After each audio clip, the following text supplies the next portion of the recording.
Alright, first I want to talk about the back tuck technique. Start with your arms all the way by your ears and then swing them back as much as you can. Then swing your arms up straight to your ears when you jump. Make sure you're looking forward and not throwing your head back and arching your back. At this point, grab your shins. Now spot the ground and open up your tuck. Here are some examples of bad technique. Don't bring your chest down when you do your back tuck. You also don't want to squat all the way down. When you set, make sure you swing your arms up straight to your ears and not like this. Here's an example of a bad set. And here's an example of a good set. When you do a good back tuck, you want to jump straight up and land where you started. You do not want to arch your back and throw your head back and travel backwards. You also don't want to push your hips forward and gainer forward. Always make sure you extend and jump as high as you can. Here's an example of a bad jump with no extension. The rotation for a backflip comes from lifting your toes. It does not come from throwing your head back. Now that you understand the technique, I'm going to show you 5 ways you can learn a back tuck. Use this progression if you have nothing to work with besides you and the ground. For more details, look at my back handspring tutorial.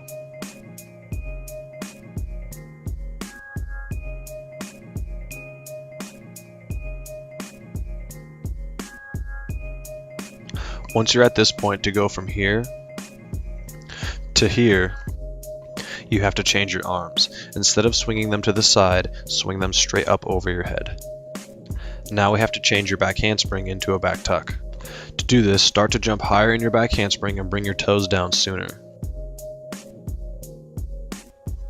If you keep doing this, eventually you'll be able to land your feet and your hands at the same time.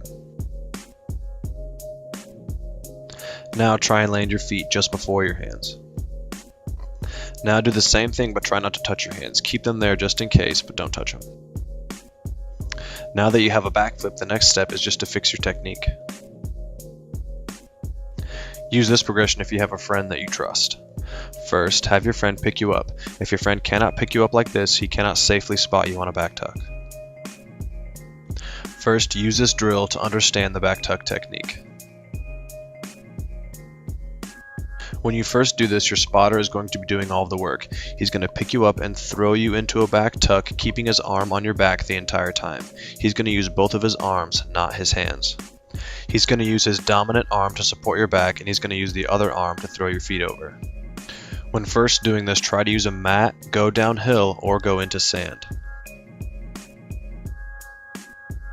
Now little by little, you're going to jump more and swing your arms more. The work is going to switch from your spotter to you. Eventually, your spotter is only going to use one hand. Also, instead of starting with his hand on your back, your spotter is going to put his hand in after you jump. You're going to keep doing this until your spotter no longer feels your weight in his hand. Now your spotter is going to keep his hand near your back, but try not to touch you. You might want to still have your spotter there for mental support, but eventually he's going to go away and you're going to do it by yourself. This next progression is for if you already have a back tuck on the trampoline.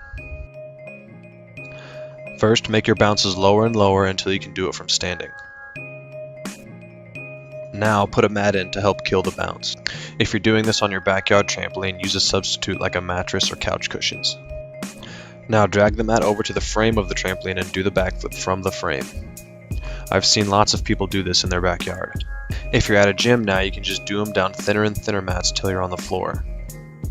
If you're not at a gym, try it downhill or with a spot. You can combine any of these progressions to get your back tuck. If you don't already have a backflip on a trampoline, here's a way you can learn one. Start with a backward roll. Now try falling into a backward roll. Now do a little bounce into one, and then do a big bounce into one. Now do one, but keep pulling around to your back again. This is a backflip. It's just starting from your back and landing on your back. If you can do this, you can do a backflip. Some people, when they first do them, like to look over their shoulder at the ground the whole time to help them get over the fear. This next progression you can use if you can already do a backflip off of something tall. This is how I learned how to do a backflip. Just do your backflip off of lower and lower objects until you can do it on the ground.